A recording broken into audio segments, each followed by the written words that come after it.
Hi friends, मैं आज आप लोगों के बीच ट्रिग्नोमेट्री में कॉन्सेप्ट ऑफ ट्रिग्नोमेट्री का कॉन्सेप्ट ऑफ क्वाड्रेंट बताने जा रहा हूँ। कॉन्सेप्ट किसका रहेगा? ट्रिग्नोमेट्रिक का। और ट्रिग्नोमेट्रिक में क्वाड्रेंट किस प्रकार से चतुर्थांश का कॉन्सेप्ट होता है वो मैं बताने जा रहा हूँ। आप अच्छे से देखेंगे और कॉपी में मेरे साथ साथ आप रफ करते हुए जाएंगे और बाद में आप उसे नोट अवश्य करेंगे। मैं अब आपको कॉन्सेप्ट ऑफ क्वाड्रेंट बताने जा रहा हूं। स्क्रीन पर आप देख रहे होंगे मैं लिखा हूं concept of quadrant. Concept of quadrant, concept of quadrant का मतलब ये है चतुर्थांश की अवधारणा। चतुर्थांश के बारे में जानेंगे। एक पड़ी लाइन पे एक खड़ी लाइन जब गिरता है तो उस समतल को चार भागों में बांटता है। एक पड़ी लाइन है, एक पड़ी लाइन है। इस पड़ी लाइन पे एक यदि खड़ी लाइन गिरता है तो एक समतल था, उस पे एक पड़ी लाइन था, उसके बाद एक खड़ी लाइन दिए तो इस समतल को चार बराबर भागों में बांटता है और फर्स्ट भाग को फर्स्ट क्वाड्रेंट कहा जाता है। फर्स्ट क्वाड्रेंट कहा जाता है। सेकेंड भाग को सेकेंड क्वाड्रेंट कहा जाता है। थर्ड भाग को थर्ड क्वाड्रेंट कहा जाता है और फोर्थ भाग को फोर्थ क्वाड्रेंट कहा जाता है। प्रथम चतुर्थांश इसे बोलते हैं हिंदी में प्रथम चतुर्थांश। इसे हम हिंदी में भी लिख देते हैं प्रथम चतुर्थांश। इसे क्या बोलते हैं? द्वितीय चतुर्थांश। इसे बोलते हैं तृतीय चतुर्थांश।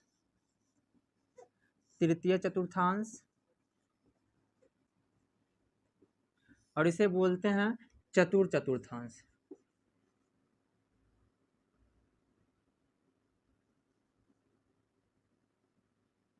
चतुर्थांश।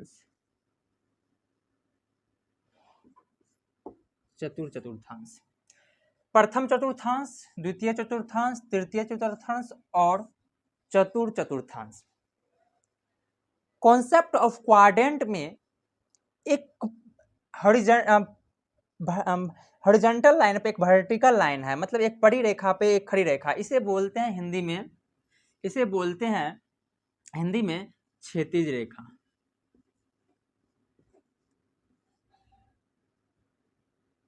क्षैतिज रेखा।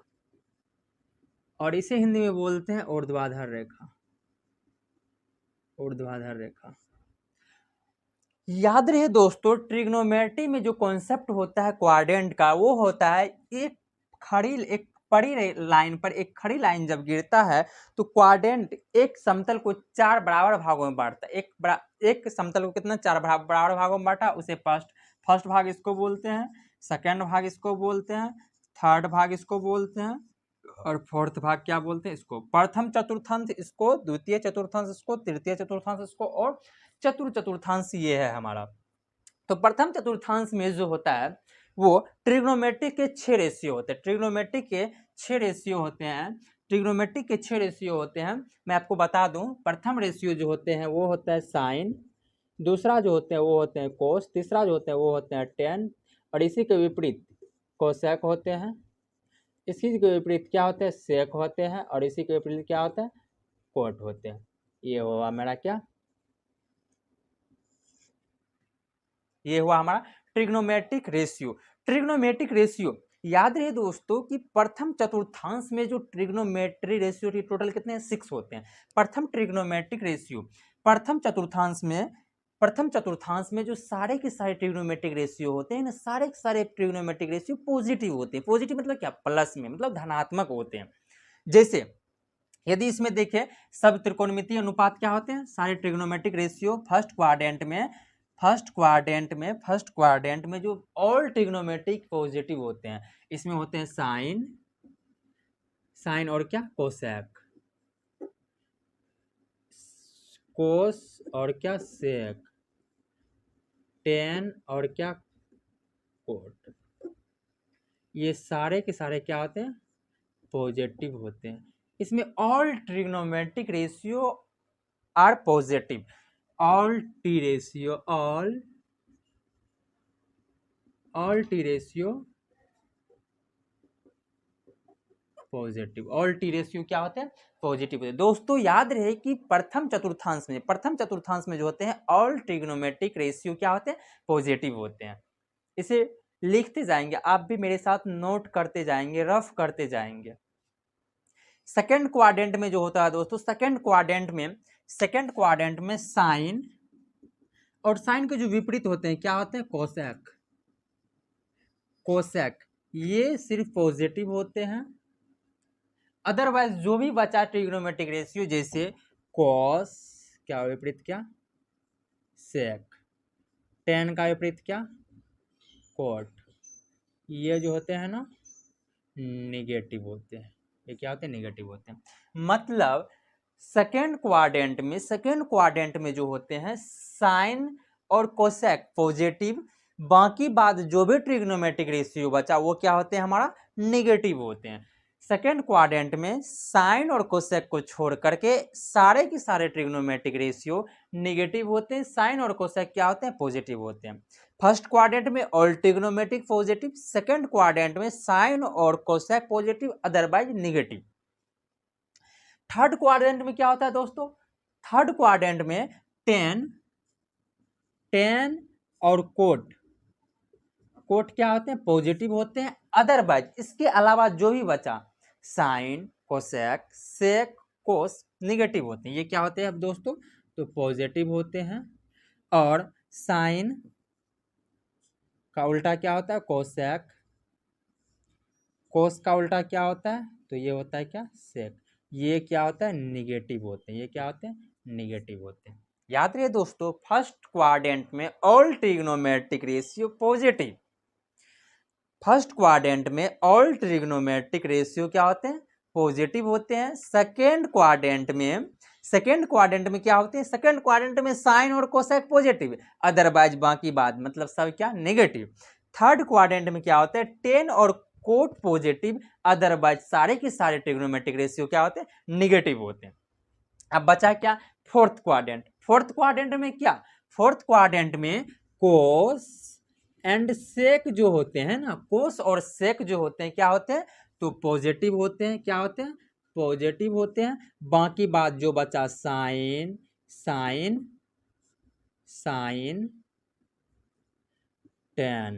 और टेन एक दूसरे का विपरीत होते हुए क्या होते हैं? निगेटिव होते हैं। ये क्या होते हैं?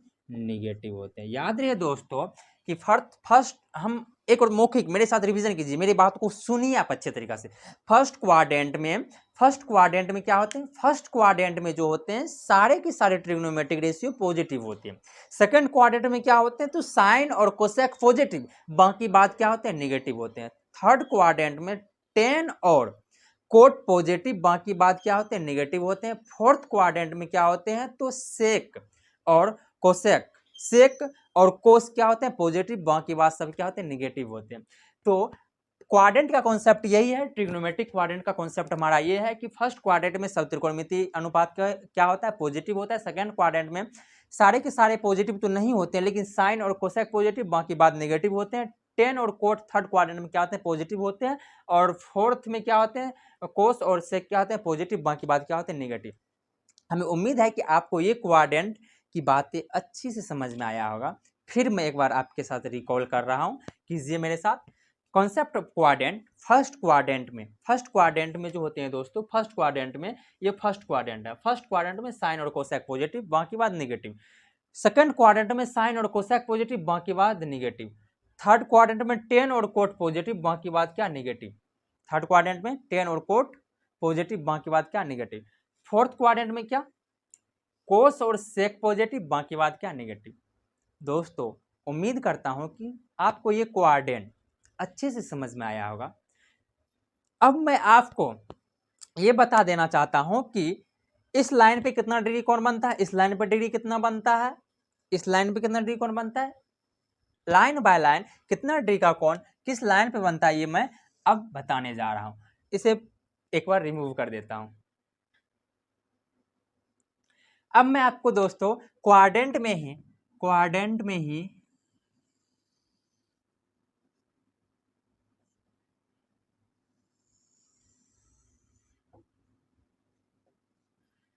क्या बताए थे अभी, concept of quadrant. First quadrant में जो होते हैं ऑल ट्रिग्नोमेट्रिक रेशियो क्या होते हैं, पॉजिटिव होते हैं।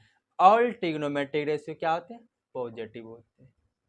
इसमें क्या साइन और कोसेक पॉजिटिव, बाकी बात जो भी बचा नेगेटिव। इसमें क्या टेन और कोट पॉजिटिव, बाकी बात नेगेटिव। इसमें क्या कोस और सेक पॉजिटिव, बाकी बात क्या नेगेटिव। दोस्तों याद रहे आपको कि फर्स्ट क्वाड्रेंट में सारे के सारे ट्रिग्नोमेट्रिक क्या होते हैं, पॉजिटिव होते हैं। और एक पहली लाइन पे एक खड़ी लाइन जब गिरता है तो वो लाइन 90 डिग्री पे गिरता है। वो कितना पे, 90 डिग्री। और जब एक बड़ी लाइन हो तो वो 0 डिग्री पे गिरा हुआ रहता है, 0 डिग्री पे।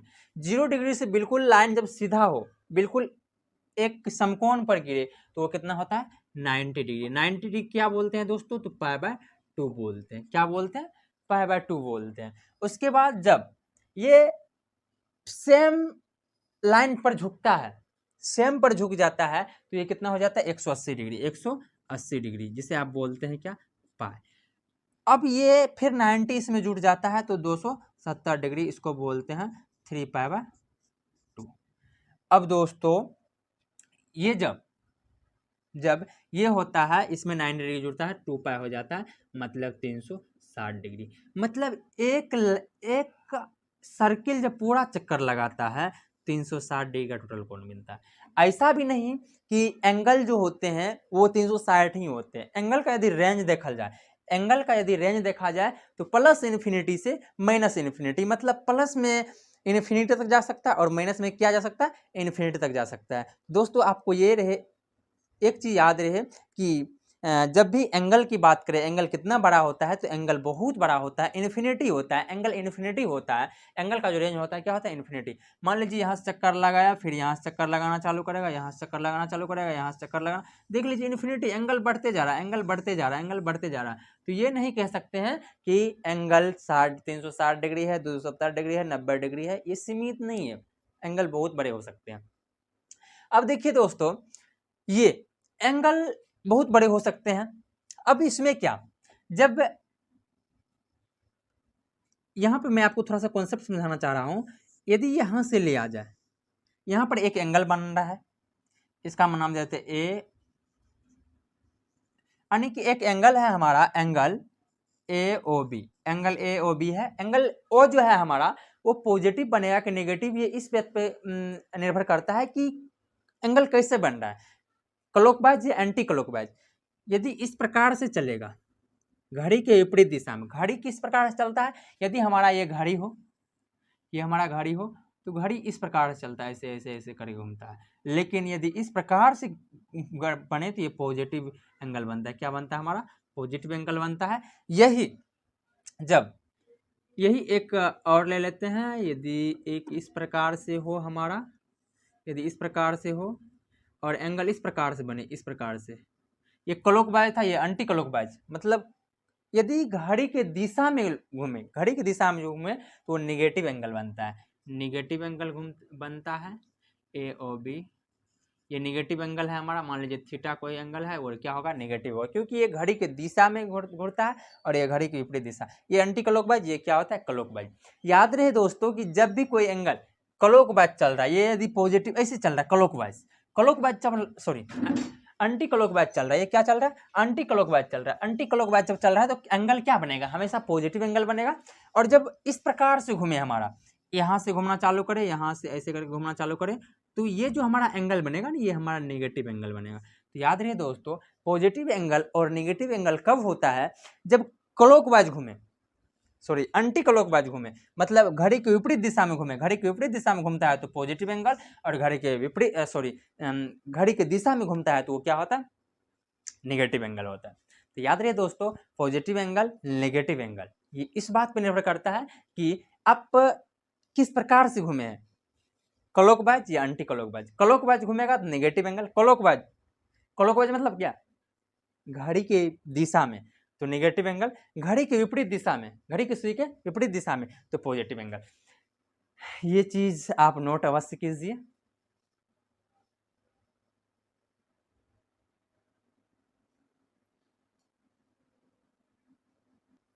ठीक है दोस्तों, आज के लिए इतना ही। मैं अगले सेशन में, अगले वीडियो में मैं आपको सारा डिस्कशन करूंगा और सारे बात को। तो आज के लिए इतना ही, आज के लिए इतना ही, आज के लिए इतना ही, आज के लिए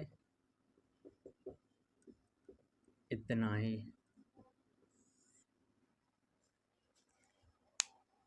बाय बाय, टेक केयर, अपना ख्याल रखिए, चलते हैं।